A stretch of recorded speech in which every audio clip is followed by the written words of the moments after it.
Merci de suivre notre chaîne ATC. Donc, moi, je suis Jean-François Narbonne, biochimiste de formation, thèse en nutrition et sur la régulation de la protéosynthèse, et thèse de toxicologie sur les PCB, et puis les dioxines, voilà. Donc, alors, activité évidemment de recherche sur la régulation des cytochromes P450 et après des perturbateurs endocriniens et des cocktails, puisque les PCB, par définition, c'est un mélange de 209 congénères. Donc, au départ, quand on travaille sur un produit en plus industriel, qui par définition est un cocktail. Donc, c'est quand même très intéressant. Alors, ça, c'est un cocktail voulu, puisqu'il est fabriqué. Puis, les dioxines, c'est un cocktail non voulu, puisque c'est des sous-produits formés par les résidus des recombinaisons radicalaires d'incinération. Voilà. J'ai beaucoup travaillé sur les biomarqueurs, en particulier dans le milieu au départ aquatique, parce que n'étant pas médecin, je ne pouvais pas travailler chez l'homme. Et depuis 1988, on a eu, sous Michel Rocard, une activité d'expertise, puisque au départ, les comités d'experts nationaux étaient des industriels, comité amiante et autres, voilà. Et en 88, et puis au niveau alimentaire, il y avait les conseillers Danone, Nestlé, etc. Donc en 88, Michel Rocard a viré tous les industriels comme expertise. Par contre, les a associés en tant qu'on pouvait les auditer, mais il a voulu que les experts qui prenaient les décisions finales soient des experts publics. Et donc, ils ont recruté partout, c'est pour vous dire, n'importe qui. André Picot, Jean-François Narbonne, ils sont allés voir dans les EPST, à l'INRA, au CNRS, dans les universités et ailleurs, qui pouvaient bien connaître quelque chose dans la toxicologie. Et donc, nous, en fait, un certain nombre ne connaissaient pratiquement rien à la toxicologie réglementaire, puisque l'idée, c'était quand même de faire des évaluations de risque pour se traduire par des règlements, des options de gestion, comme on dit aujourd'hui, conseiller des options de gestion pour les décisions politiques. Voilà. Alors nous, on n'avait jamais entendu parler ni de DGA, ni des trucs comme ça. Moi, je m'occupais de la régulation du P450 1A1 et 2A2 et 3A4. Voilà, alors ce qui est très intéressant. Et comme ils avaient viré tout le monde, et comme j'y connaissais rien, ils m'ont mis président du groupe d'experts sur les contaminants alimentaires, avec André Picot, Maurice Rabache, un certain nombre, Fraissinet sur les mycotoxines et autres joyeusetés, Alain Périquet sur les pesticides et autres. Et comme justement ils avaient viré tout le monde, il n'y avait plus personne comme représentant français, alors qui n'était pas l'Union européenne à l'époque, c'était le Conseil de l'Europe à Strasbourg. Et donc, je me suis retrouvé représentant la France pendant 10 ans au Conseil de l'Europe à Strasbourg, de 89 à 99, avant que l'Union européenne, qui s'était étendue entre-temps, reprenne les affaires européennes avec la création de l'EFSA en particulier. Et puis, j'ai participé donc en 98, 99, où justement on a créé, pour répondre aux exigences européennes, non pas des comités d'experts dépendant des ministères, comme c'était le cas avant, en particulier donc le Conseil supérieur d'hygiène publique de France, au sein duquel nous avions évolué de 88 à 98, mais on a créé les fameuses agences sanitaires, et la première de toutes, l'AFSA, l'Agence française de sécurité sanitaire des aliments, qui a repris les compétences du Conseil supérieur d'hygiène. Et donc on a créé ça avec Martin Hirsch, qui a été notre premier directeur, quelqu'un de vraiment remarquable, qui était chef de cabinet de Bernard Kouchner. Et donc, on a créé l'AFSA, avec d'ailleurs les premières crises, puisqu'il y a eu les RICA en 99, la vache folle, etc., Coca-Cola et tous ces trucs-là. Alors, je vous renvoie à mon livre Toxique Affaires, où j'ai décodé toutes les choses que nous avons eues à traiter. Et d'ailleurs, Martin Hirsch a fait le même bouquin avec son problème, sa gestion par rapport au ministre, puisque lui, il était l'interface des ministres, avec Ces peurs qui nous gouvernent, que je vous recommande aussi comme livre intéressant. Voilà, on a fait 2 livres complémentaires, moi vu du côté de l'expertise et lui vu du côté de la gestion politique avec les ministres. Voilà, donc, et ensuite, alors, je suis rentré à l'AFSET, avec Madame Védrine, qui a absolument tenu à m'avoir au conseil scientifique, puisqu'on a créé l'Agence française de sécurité sanitaire de l'environnement, ce qui a été beaucoup plus difficile, parce que là, l'environnement n'avait pas de porte-parole, alors que l'alimentaire avait Danone, Nestlé, etc., des gens qui voulaient avoir une vraie politique de management de la sécurité alimentaire. Alors qu'en environnement, c'était les produits chimiques. Alors le CEA, d'ailleurs, il a dit nucléaire, c'est pas vous, tant que nous, vous n'avez pas le droit d'en parler. Voilà, et donc il y avait plein de lobbies, Ron Poulenc et compagnie, qui étaient beaucoup plus difficiles sur l'environnement. Finalement, Aschieri, qui a été député à l'époque, a fini par obtenir bec et ongle la création de l'Agence de sécurité sanitaire de l'environnement, ce en quoi il a été battu aux élections d'après par ses propres électeurs. Et après, il est allé faire du bio à Grasse, dans son domaine à la base, ce qui est remarquable d'ailleurs, ce qu'il a fait. Et donc là, je suis rentré, puis après, ils ont mis travail, parce qu'environnement, travail, évidemment, au niveau santé publique, il n'y a que les cohortes de travailleurs exposés, pour lesquels on voit des maladies détectables au niveau épidémiologique, alors que pour l'environnement, les gens exposés plus ou moins aux fumées, aux machins, c'est beaucoup plus difficile à explorer. Donc c'est pour ça qu'ils ont associé travail et environnement, qui est devenu l'AFSET. Et ensuite, on a donc fusionné en 2010 l'AFSET et les agences environnement de travail et l'ANSES, et l'AFSA qui est devenue donc l'ANSES. Et ensuite, on a obtenu, dernier point, alors que les pesticides qui étaient restés au ministère de l'Agriculture, parce qu'ils avaient dit qu'il n'est pas question à donner à des experts indépendants le contrôle de l'agriculture, c'est trop important. Le ministère de l'Agriculture est un État dans l'État, vous le savez. Hein. Ça a été bâti sur le modèle du ministère de l'Économie.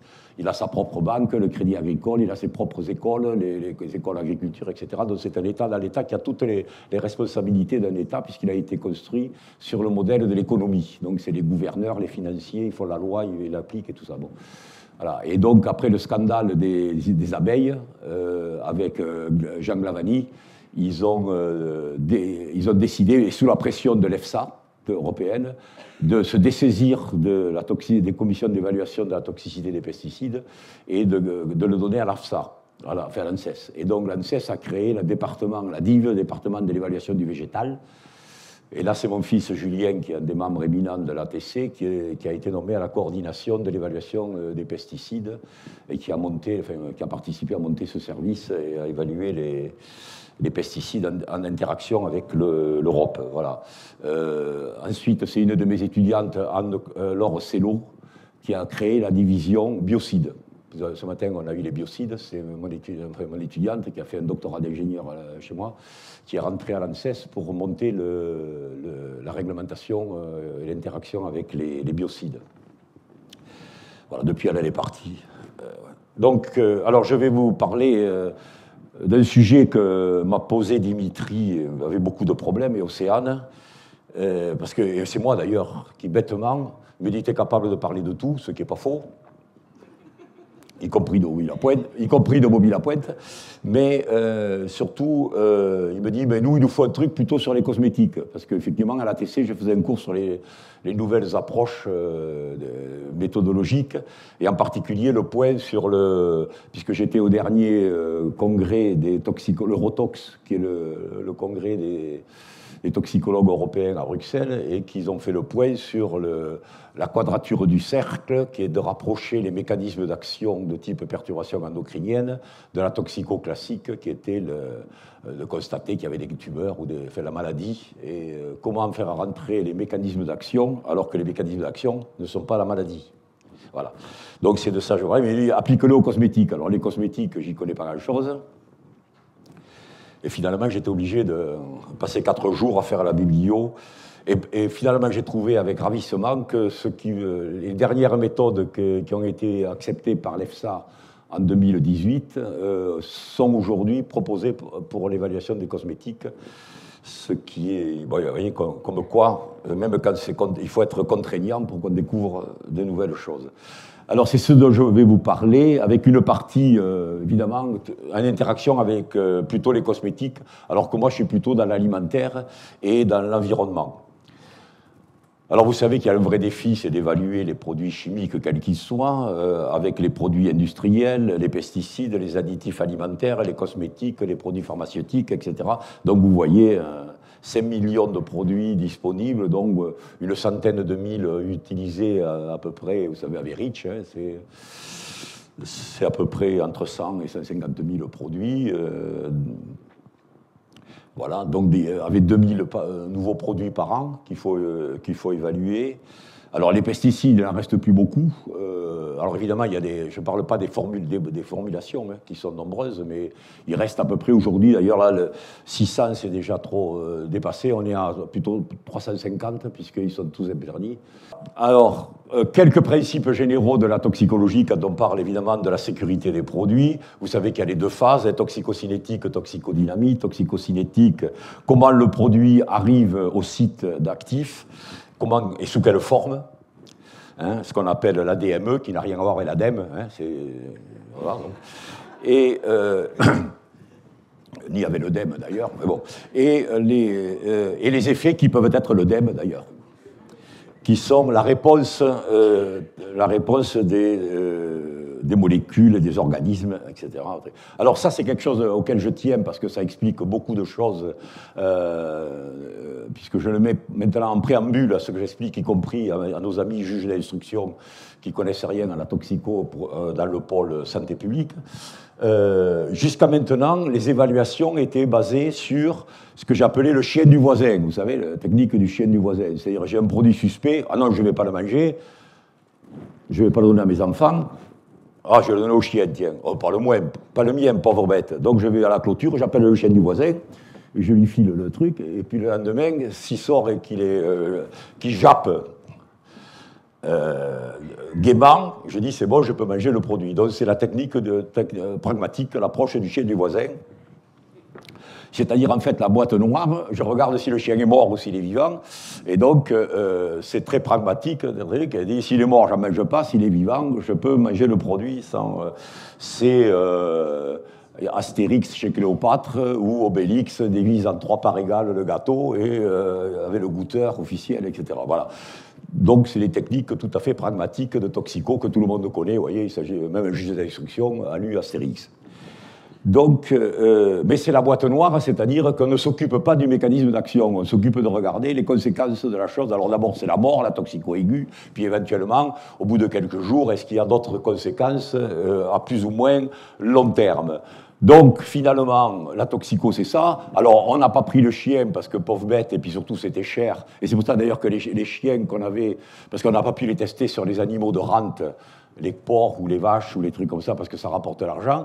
Or, il y avait des chiens qu'on élevait en grande quantité en Grande-Bretagne, c'était les chiens de meute, les beagles. Et c'est pour ça que le beagle est devenu le principal animal pour tester les produits chimiques, parce qu'ils étaient proches de l'homme. Mais bon, le chien, ça a mis 14 ans. Alors, vous voyez, si je dois attendre 14 ans de savoir s'il a un cancer, pour l'innovation technologique récente, ça devient un peu compliqué. Donc, en plus, c'est cher, les meutes, etc. Et par contre, les chiens de meute, on les entraînait quand ils étaient chiots pour suivre le lièvre ou le renard ou tout ça, avec des rats. On leur mettait des rats dans la cage et ils se mettaient à suivre comme ça, à sentir et à suivre des rats. Donc les rats étaient élevés pour entraîner les chiens tout jeunes, les chiens de meute. Et donc finalement, plutôt qu'utiliser les chiens, on va utiliser les rats. Là aussi, qui ne servait pas à consommer. C'est comme ça que le rat est devenu l'animal de laboratoire. Là, ça vit 2 ans, 2 ans et demi, on peut les mettre en cage, etc. Donc ça a tous les avantages. Alors non pas parce que le métabolisme est il y avait les profils métaboliques de P450, ce qui est totalement différent de l'homme d'ailleurs. Et c'est pour ça que je suis allé faire un postdoc au Japon, parce qu'il travaillait sur le hamster chinois, et que le hamster chinois a des profils de P450 beaucoup plus proches de l'homme que le rat. D'ailleurs, il y a des tests de cancérogénèse ou de génotoxicité, SCE, Sister Chromatide Exchange, sur des cellules de hamster chinois en toxico officiel. Voilà, alors quelques petits détails. Hein. Donc à partir de là, on a donné... donc il y avait la dose qui tuait, la dose qui ne tuait pas, la dose qui rendait malade, qui ne rendait pas malade, le rat. Et donc on a fait ce qu'on appelle la NOEL. Là, avec chaque mot est important, la No Observable Adverse Effect Level. Donc la dose qui n'a pas d'effet adverse observable. Alors ça, c'est très important. D'abord, observable avec quoi? Donc, alors évidemment, tout dépend des moyens d'observation. Alors aujourd'hui, qu'on a des puces ADN pour screener l'expression des gènes, évidemment, on a des moyens de mesurer des expressions, des effets à des niveaux qu'on n'avait pas avant. Et surtout, quelle est l'interprétation toxicologique qu'on donne à l'induction d'un gène? Est-ce qu'on est malade parce qu'on a un gène qui a été inhibé ou surexprimé? Non. Voilà. Alors le problème, il y a des effets. Il dit oui, non, mais d'accord, en dessous de la DJA, vous avez des effets, mais on n'a jamais dit qu'il n'y en avait pas. On avait dit que ce n'étaient pas des effets qu'on pouvait interpréter comme étant le signe d'une maladie. Voilà. Alors, malheureusement, notre génération est arrivée. Hein, j'ai eu le bac en 64, le prix Nobel, Wolf, Monod, Jacob, et on a commencé à rentrer dans le moléculaire, comment ça marche la vie avec la synthèse des protéines, l'ADN et tout le merdier. Et donc là, on a commencé à se poser des questions, non pas quelle est la maladie, parce que nous, on n'y connaissait rien sur les maladies, on n'est pas médecin. Par contre, comme on est biochimiste, on voulait savoir comment ça marchait, les petites choses là-dessus. Et on a commencé à faire de la toxicologie moléculaire, les gènes, etc. Et d'où les P450 et ailleurs, les monooxygénases, comment ça métabolise, la toxicité des métabolites, etc. Et donc, on est rentré en particulier avec la génotoxicité, parce que ça a été le premier mécanisme qui a été investigué, la génotoxicité, mécanisme d'action qui peut aboutir à un cancer au bout, qui peut être une étape initiale de la cancérogénèse. On va les regarder. D'autres, puisque j'étais nutritionniste, j'ai beaucoup travaillé sur la vitamine, en particulier la vitamine A. J'étais le premier en 85 à montrer le pouvoir antimutagène de la vitamine A, première publication sur des tests de mutagénèse, avec du rétinol. Alors, et donc on est rentré dans la deuxième partie, c'est-à-dire mécanisme d'action. Voilà. Le problème, c'est comment interpréter en termes adverses une modification d'un mécanisme d'action, puisque des atteintes à l'ADN, il y en a tout le temps, ne serait-ce que par l'oxygène qu'on respire, hein, et on pisse à peu près 40% de notre ADN régulièrement, on renouvelle notre stock, alors que tout le monde croit que l'ADN c'est immuable, en fait c'est dégommé toute la journée, et on le renouvelle en permanence. Voilà, donc on est arrivé sur ce qu'on appelle les modes of action, les MOA, et qui ont été donc génotoxicité, réactivité des espèces réactives de l'oxygène, reactive oxygen species, et puis les fameux endocrine disruptors. Alors, il y avait un schéma qui date de 20 ans, et qui aujourd'hui est tout à fait d'actualité, qui montre qu'effectivement, c'est la multiplicité des actions, les deux types de multiplicité d'actions, on parle des cocktails, hein, voyez. Ça veut dire que sur un récepteur, il peut y avoir plein de composés qui jouent sur ce récepteur, donc les fameux cocktails actions cumulées par mécanisme commun d'action, et puis qu'un produit peut avoir plein d'activités différentes. Donc baser une dose journalière admissible sur un effet adverse basé sur un mécanisme, c'est ridicule parce que le même produit, en fonction des circonstances de dose, etc., peut vous faire 10 types d'effets sanitaires différents.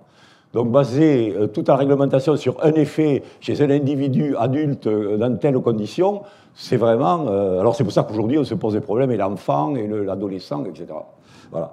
Donc ça c'est très important d'avoir ça en tête, hein, c'est-à-dire que le cocktail sur un récepteur, il peut y avoir plein de produits qui viennent interagir, et qu'un produit tout seul, il peut agir sur plein d'effecteurs. Voilà. Et ça c'est une révolution, je dirais, dans le concept de molécule par molécule, mécanisme par mécanisme. Et le grand défi aujourd'hui, c'est comment relier tout ça.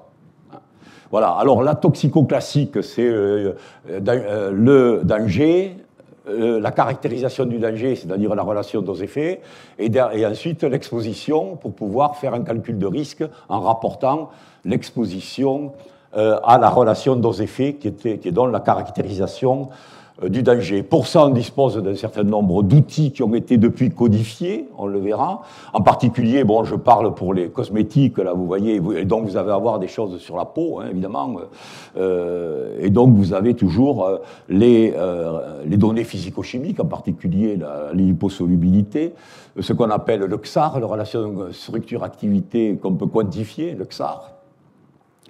Et puis après, des études in vitro, aujourd'hui, les études in vivo, les études cliniques, bien sûr, et puis les biologiques.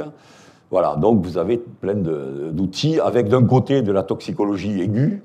Pour les cosmétiques, on va voir, c'est la peau, l'œil, et puis les problèmes de phototoxicité. Hein, voilà. Et puis après, la toxicologie classique, subaiguë, aiguë, chronique, toxicocinétique, long terme, mutagénicité, carcinogénicité, avec ensuite le profil qui va être la détermination des fameuses NOEL ou des LOEL. Voilà, alors de là, l'OCDE a fini par, parce qu'à partir du moment, surtout à partir de 89, la chute du mur de Berlin et des accords de Marrakech, il a fallu, pour garantir la libre circulation des produits, que tout le monde se mette d'accord sur la façon d'évaluer la sécurité des produits. Voilà, et donc à partir de là, il y a eu des guidelines OCDE qui ont été, qui ont figé dans le marbre les différents tests, avec l'histopathologie, vous voyez, la courbe de poids, etc., bon, et qui dépendent donc des techniques d'observation. Avec en particulier tout ce qui tourne autour de la toxico-aiguë, hein, c'est la DL50, et puis tout ce qui est plutôt dans la toxico long terme, et vous voyez qu'en fonction des espèces, le rat, le hamster, etc., vous avez, ça tourne autour de 2 ans, hein, en général, avec là aussi des observations, des données toxicocinétiques, des données biochimiques, et des données éventuellement d'observation histologique, dont les fameuses tumeurs malignes. Et puis, surtout, on a développé des modèles de toxicocinétique au fur et à mesure, d'ailleurs, que les techniques analytiques se développaient. Et on arrive aujourd'hui au modèle BBPK, qui permettent, avec un système expert, de modéliser la concentration d'un produit. Si vous mettez un produit pour le cerveau, vous allez savoir, en fonction de la dose que vous donnez, quelle est la dose qui va arriver au récepteur du cerveau, avec tous les problèmes d'échange, de cinétique, vous voyez, d'apparition. Alors si c'est cutané, si c'est par voie orale, vous avez des cinétiques différentes d'apparition dans le sang, hein, d'augmentation de la concentration et ensuite de diminution. Et avec récemment, donc, les périodes que l'on appelle périnatales, et de gestation, qui sont évidemment les périodes de sensibilité, puisque c'est là où l'organogénèse se fait, que les fonctions se mettent en place, et donc c'est là où les fenêtres de tir sont particulièrement sensibles pour la vie immédiate de l'organisme, en particulier la tératogénèse. Hein. Vous savez, la tératogénèse, c'est ce qui arrive à un jardinier désordonné. Oui, un jardinier désordonné, on lui dit tératogène. Parce que si on y marche dessus, on peut avoir un truc du pied ou une fracture du crâne. Enfin bon, donc les conséquences sont graves. Alors,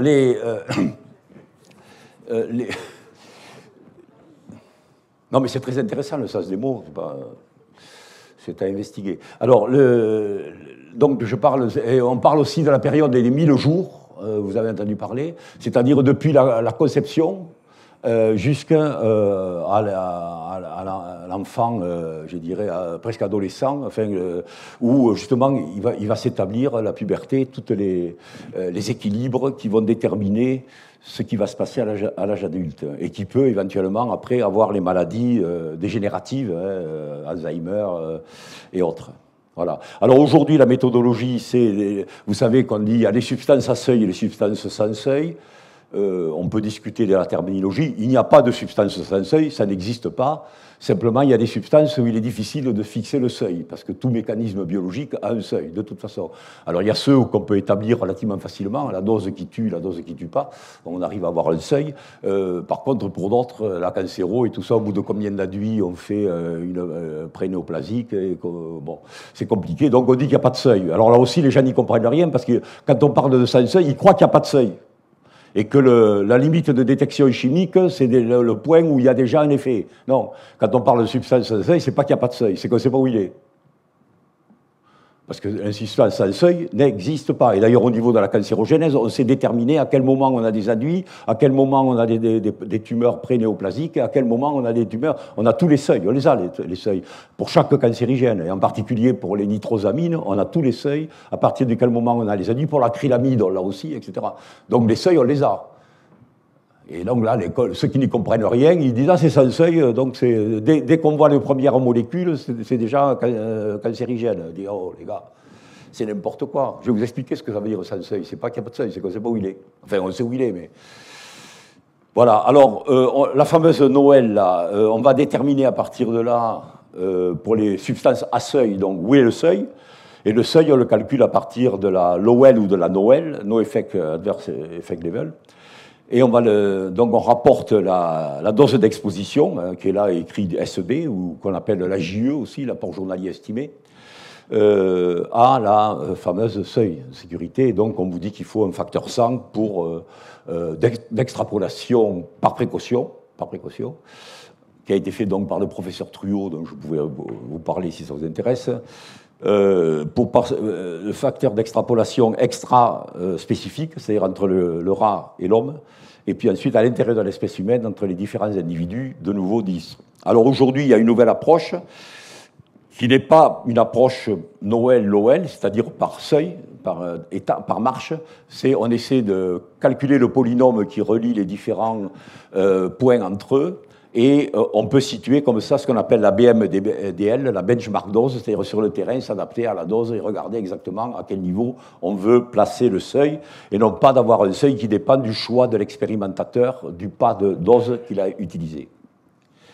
Alors, pour les fameuses substances sans seuil, là, on pense que l'extrapolation, elle est jusqu'à 0.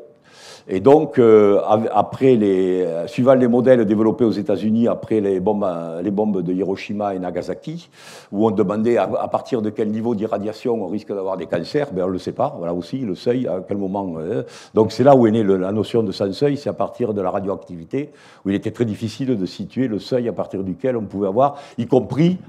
Le gros problème qu'on a, c'est que le cancer, on ne l'a pas le lendemain, mais on peut l'avoir 80 ans après l'exposition. Donc il faut attendre que toute la cohorte des gens soit morte pour savoir qu'à 83 ans, il n'y a pas plus, le taux de cancer n'est pas augmenté finalement, alors que jusqu'à 83 ans, on n'avait rien vu. Donc c'est ce qu'on appelle le taux résiduel.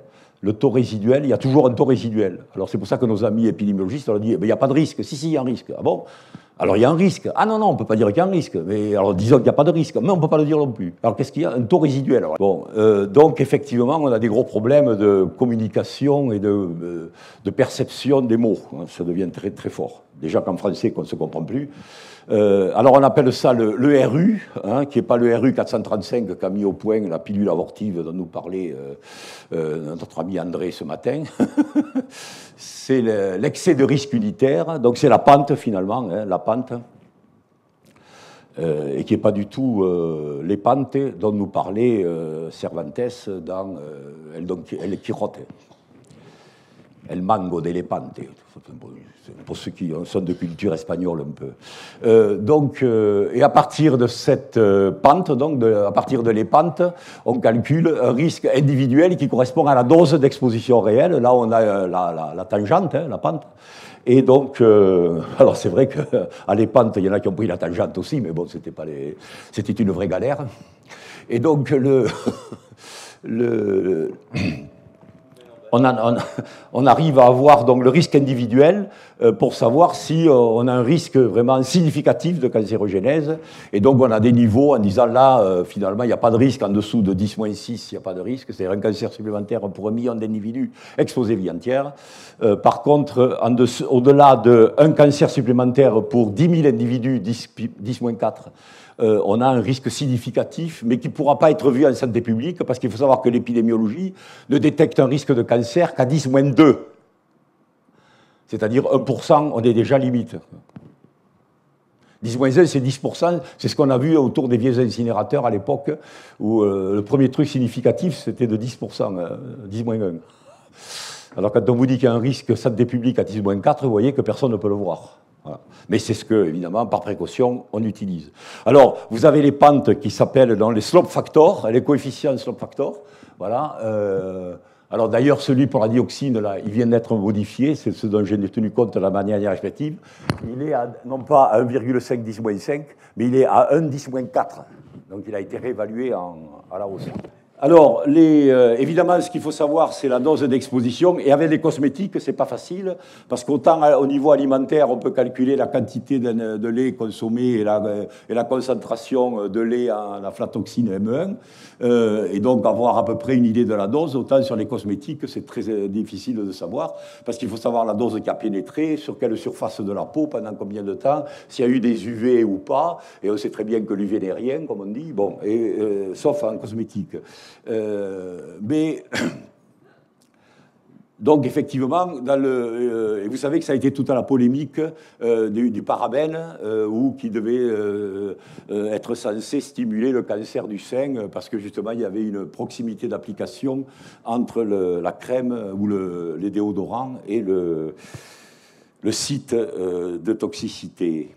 Alors, il y a un autre élément qui est très intéressant, je ne vais pas le développer, mais je le fais à mes étudiants, parce que la gestion de crise, c'est immanquable. Vous savez qu'en gestion de crise, on vous dit, j'ai sorti ce produit, le fameux ITX, là, dans le lait aux États-Unis, chez Parmalat, et il dit, bah, écoutez, j'en sais rien, je vais saisir l'ANSES, et dans 6 mois, on aura la réponse. Il dit, moi, j'ai 30 000 litres de lait en stock, là, je ne vais pas attendre 6 mois avant de savoir ce que j'en fais.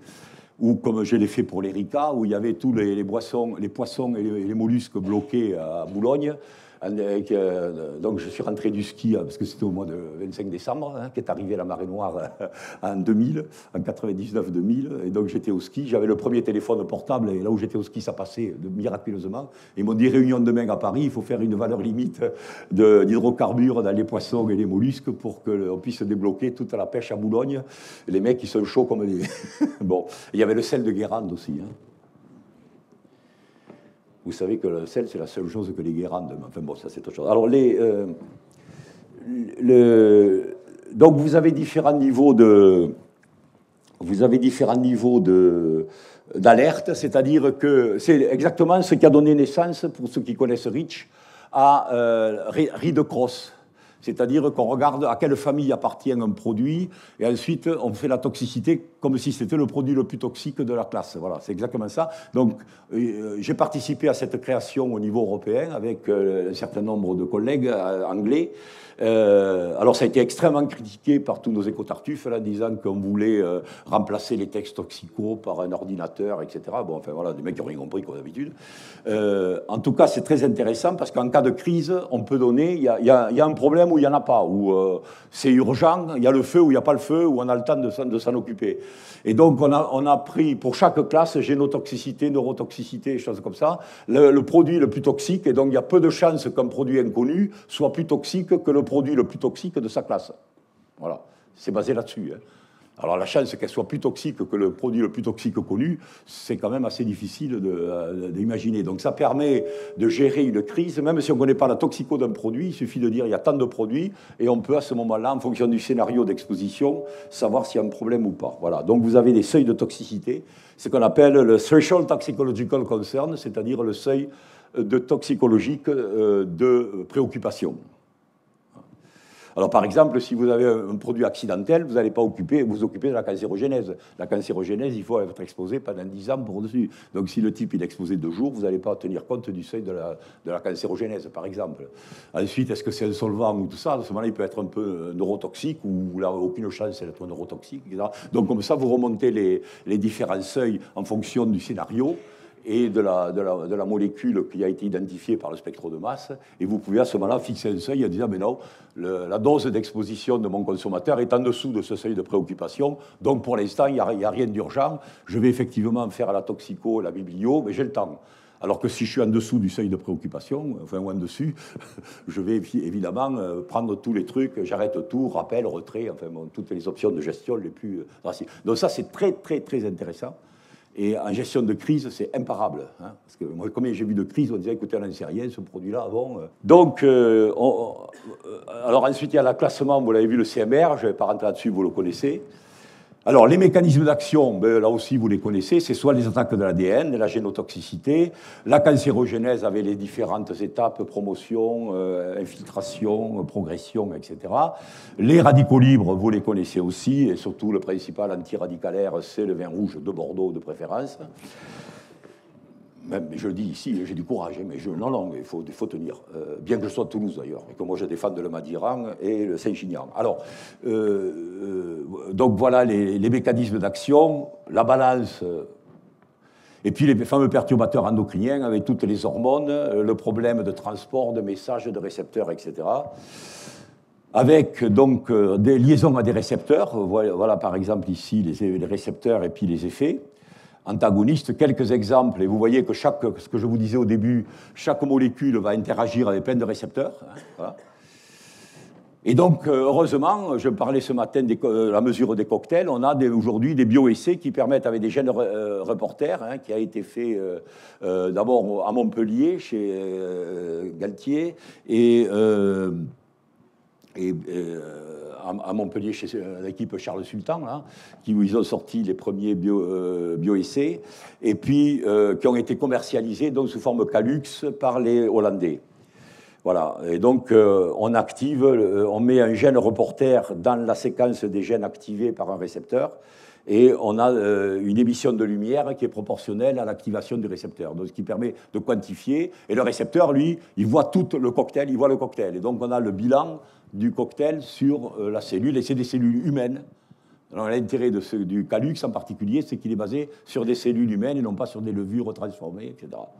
Donc vous voyez chaque récepteur avec les lignées cellulaires sur lesquelles qui existent. Hein. Donc on a aujourd'hui disponible sur le marché pratiquement des lignées cellulaires sensibles pour chaque récepteur. Alors ça, c'est le dernier truc qui vient de paraître en 2018. Donc on a fait finalement un guide pour les perturbateurs endocriniens, parce que jusqu'à maintenant, l'OCDE avait un guide, comme je vous ai dit, pour les tests classiques. Mais aujourd'hui, on a des disponibilités de nouveaux tests in vitro, etc., qui n'étaient pas dans les tests classiques in vivo qu'on avait vus pour les premiers tests guidelines OCDE. Alors on a répertorié, puisque maintenant on a des agences de validation, hein, au niveau européen, l'ECVAM, l'Agence européenne de validation des méthodes alternatives. Hein, il y a l'agence japonaise, l'agence américaine, l'ICVAM. Et donc, il y a un accord avec les Chinois, les Japonais, les Américains, qu'une méthode reconnue par une des agences de validation de méthodes alternatives sera reconnue par les autres agences. Donc ça, c'est très important, puisqu'on parlait ce matin des marchés, des autorisations de mise sur le marché sur différents secteurs géographiques. C'est très important qu'il y ait cet accord avec les différentes agences de validation qui dit on les reconnaît, quand elle est reconnue par une agence, elle est reconnue aussi par les autres. Donc, cette méthode qui va décrire toutes les techniques in vivo, in vitro, et qui a rajouté un 5e élément, le 5e élément, pas le film, mais avec les essais pendant les périodes sensibles de la vie, qui a rajouté, et non pas simplement chez l'adulte ou chez à maturité sexuelle. Donc c'est ce 5e élément qui a été rajouté, qui est extrêmement important. Et surtout, il a rajouté ce que j'appelle ici le document guide, le GD, hein, Guide Document, qui est dit comment interpréter et utiliser les choses. Ce n'est pas simplement la description des tests qui sont validés, c'est comment les utiliser, comment les interpréter. Quelle stratégie mettre en place en choisissant des tests. On ne va pas les faire tous, puisque maintenant il y en a un paquet. On ne va pas les faire tous, mais vous avez une stratégie qui va permettre d'optimiser en fonction des données de la littérature, qui va vous permettre de choisir les meilleurs tests à utiliser pour bâtir votre argumentaire. Donc ça, c'est très important. C'est-à-dire qu'en même temps que la validation, les tests qui ont été validés pour tester les produits, on a un document guide qui permet d'avoir la stratégie que tout le monde doit suivre pour utiliser au mieux les tests et économiser les animaux et les tests. Parce que le but, c'est les 3 R, et surtout ne pas utiliser. Donc il ne s'agit pas de faire tous les tests de A à Z, il s'agit d'avoir une stratégie d'optimisation des tests suivant les données dont vous disposez, en particulier de mécanismes d'action, de weight of evidence, le poids de l'évidence, et puis ce nouveau qui s'appelle les AOP, qui viennent sortir. Alors là, voilà quelques tests, les vieux tests normalisés, des tests in silico, donc XAR, hein, relation structure-activité, les criblages in vitro, etc. Alors, il y a donc 4 niveaux. Le niveau données bibliographiques, le niveau in vitro sur les mécanismes d'action, in vivo sur le mécanisme d'action et les effets, donc observables, et enfin les études épidémiologiques, en particulier pendant les périodes sensibles. Alors, il reste aussi aujourd'hui un autre outil qui est la biosurveillance, c'est-à-dire mesurer, par exemple, le bisphénol A ou le parabène chez l'homme directement pour avoir une idée de sa dose d'exposition. Et comme je vous disais, il est très difficile de savoir quand on se met une crème qu'est-ce qui est passé dans le sang. Eh bien, il faut aller mesurer dans le sang ce qui est passé, tout simplement. Alors, on peut le faire avec, là aussi, des valeurs repères, puisqu'on n'a plus les DGA, on n'a plus les Noël. On a des valeurs repères épidémiologiques, soit directement issues des études épidémiologiques, ce qu'on appelle les HBM1, HBM2, Human Biomonitoring 1, Human Biomonitoring 2, ou bien si on n'a pas ça, parce que les études épidémiologiques ne font pas toujours les relations de dose-effet, on les extrapole des données de rats, mais transposées à l'homme, c'est-à-dire tenant compte de la matière, des variations de poids corporel, de métabolisme, etc. Et ce qu'on appelle les équivalents biologiques, les biological equivalents, qui permet de savoir le taux urinaire, par exemple chez le rat, à quel taux urinaire ça correspond chez l'homme pour une même imprégnation. Voilà. Alors vous avez quelques valeurs là de HBM1, HBM2. Vous avez des exemples de phtalates dans l'urine. L'exemple que je donne, c'est les parabènes. Vous voyez, les parabènes les plus utilisés, c'est les méthylparabènes, hein, avec les différents. Et donc l'effet, on va voir, dépend de la longueur de la chaîne latérale. On vous a parlé du benzène ce matin et des choses comme ça. Voilà les Noël, les différents trucs. Vous voyez que le méthylparabène est de très loin le moins toxique. Il a les valeurs Lowell et Noël les plus fortes à 5 mg kilo. Vous voyez, ça veut dire pratiquement il n'y a pas de toxicité. Par contre, plus on va vers la chaîne latérale, comme les butylparabènes, eh effectivement, là, on a 0,7 mg kilo. On commence à devenir dans des choses sérieuses. Ce qu'on a dans l'urine, vous voyez ici que c'est le MEP, le méthylparabène, qu'on retrouve en abondance dans l'urine chez l'homme. Pour la toxicité, avec les fameux tests Calux, ben là on voit aussi que le méthylparabène, c'est de loin le moins toxique, alors que le plus toxique est évidemment le butylparabène, hein, avec les courbes de dose-effet. Et les fameux donc, AOP, voilà, alors aujourd'hui, qu'est-ce que veut dire AOP? Ça veut dire Adverse Outcome, c'est-à-dire les constatations finales, quelle est la maladie finale, adverse outcome, et quel est le mécanisme d'action qui permet d'arriver à cette maladie. Voilà. Comment intégrer le mécanisme d'action au point final de la maladie. Et donc, vous avez différentes étapes. Le premier, c'est le premier MIE, qui n'est pas un service secret britannique, qui est simplement le premier événement moléculaire qui va déclencher la chaîne de réaction. Donc le premier récepteur, si vous voulez, qui va capter l'entité toxique. Et ensuite, vous avez des événements clés. À chaque étape de la chaîne, vous avez les key events, les KE. Et ensuite, vous avez, à la fin de la maladie, les adverse outcomes.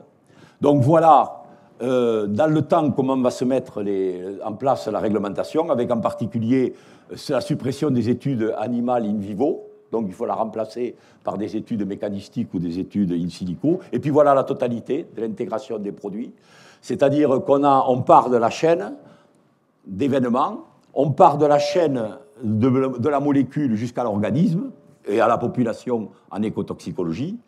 Et alors en dessous, alors vous avez ce qui est in vivo, in vitro, vous voyez les différentes techniques de mesure. Et surtout, alors, quel est l'état aujourd'hui? Eh bien, c'est qu'ils ont créé une banque européenne, on parlait hier d'intelligence artificielle, parce qu'évidemment, si vous mettez toutes les données qu'on a sur la toxicocinétique, in vitro, in vivo, épidémio, etc., ça devient ingérable, surtout les produits, vous voyez, alors on devient fou, y compris d'une même famille. Et donc, à ce moment-là, l'idée européenne, c'est de mettre par tout le monde, hein, c'est les banques de données, là, le toolbox commun, que tout le monde mette toutes les informations qu'il a sur toutes les molécules, quel que soit le niveau d'information, et de faire une immense banque de données qui permettra ensuite, avec l'intelligence artificielle, de trier, d'interpréter ces données pour en faire une méthode qui évite de refaire la plupart des tests toxicaux. Voilà. Dernier point, les cocktails. Donc il y a une approche individuelle, comme on l'a dit, hein, mais surtout avec ce qu'on appelle les éléments clés. Ce qui est très important, c'est qu'on s'est aperçu que, alors, soit ils ont un mécanisme d'action indépendant, et à ce moment-là, il n'y a aucun problème. On a le produit le plus toxique qui joue, et les autres, ils ne jouent pas. Quand c'est des éléments qui ont le même mécanisme d'action, ils peuvent se cumuler, ou au contraire, à certaines doses, s'inhiber. C'est-à-dire quand le récepteur est saturé, ben, ce qui arrive en plus va plutôt inhiber qu'augmenter. Ça veut dire qu'on n'aura pas d'effet synergique terrible. Au contraire, on va avoir un effet qui va s'atténuer. Bon, voilà, alors ça c'est le truc classique. Mais il y a un gros problème avec les key events, c'est que quand vous avez des mécanismes indépendants, ils peuvent avoir un tronc commun. Et en particulier, les processus inflammatoires peuvent être un tronc commun à beaucoup de mécanismes d'action. On peut avoir de l'inflammation dans l'Alzheimer, dans l'arthrose, dans le cancer du côlon, dans tout ce que vous voulez. Il y a toujours un phénomène d'inflammation. C'est-à-dire que des mécanismes indépendants, à un moment donné, ont un tronc commun. Et donc le gros problème, c'est d'interpréter ces troncs communs. C'est pour ça ce que vous avez ici. Au bout d'un moment, les mécanismes indépendants convergent sur des mécanismes communs. Et ça, c'est le gros enjeu aujourd'hui, et l'intelligence artificielle va essayer de nous trier ça. Quels sont les mécanismes indépendants qui ont des troncs communs d'action? Voilà. Donc les stratégies sont là. Alors vous avez, pour les cosmétiques, C'est toute la spécificité des guidelines qui sont aujourd'hui pour les cosmétiques. Voilà. Avec la démarche intégrée, comme je vous l'ai dit, pour optimiser, ne pas faire tous les tests, mais avoir les tests les plus pertinents en fonction de l'état des données que l'on a répliquées. La peau est un modèle formidable car elle est à la fois hormonale, elle a des récepteurs, c'est un organisme à part entière, la peau. Et on a l'impression d'en faire un lino de recouvrement, c'est pas du tout un lino de recouvrement, c'est une chose qui fabrique des hormones, qui a des récepteurs hormonaux, et en particulier les cytochromes P450. Donc voilà aujourd'hui le dernier 2018, la dernière publication qui intègre l'approche AOP de la stratégie d'évaluation des cosmétiques. Donc j'ai la publication, ceux qui s'intéressent, je peux vous la communiquer. Et vous voyez sur la peau, donc on part des mécanismes fondamentaux jusqu'à l'expression de la toxicité au niveau de l'organe, en particulier des allergies, on en parlait ce matin, des allergies atopiques ou des allergies fondamentales, voilà. Donc, lecture du livre très recommandé, celui de professeur Narbonne, 100% toxique, aux éditions Thierry Soucard. Merci.